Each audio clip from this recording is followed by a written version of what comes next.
সময় মতো আপনি অনেক কিছুই জীবনে করেন, কিন্তু সময় মতো ফজরটাই কেন আপনার হয় না? আপনি সময় মতো স্কুলে যেতে পারেন, চাকরিতে যেতে পারেন, অফিসে যেতে পারেন, জীবনের কোনো গুরুত্বপূর্ণ কাজ থাকলে সময় মতো সেইটা আপনি করতে পারেন। চাকরির ইন্টারভিউ থাকলে সেদিন সেই জায়গায় সময় মতো আপনি উপস্থিত হতে পারেন। কিন্তু আল্লাহ আপনাকে ডাকলো সকালবেলা ফজরের সালাতে, কেন আপনি সময় মতো গেলেন না? ইন্না আসফালা সালাতিনা আলাল মুনাফিকিনা সালাতুল ফজরি ওয়া সালাতুল আইশা।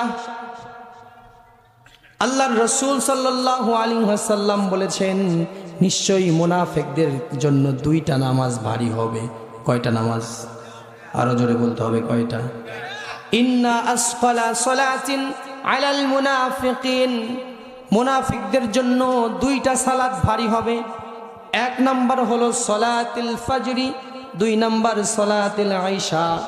তাদের জন্য ফজরের নামাজটা খুব ভারী হবে, আর তাদের জন্য ইশারের নামাজটা খুব ভারী হবে।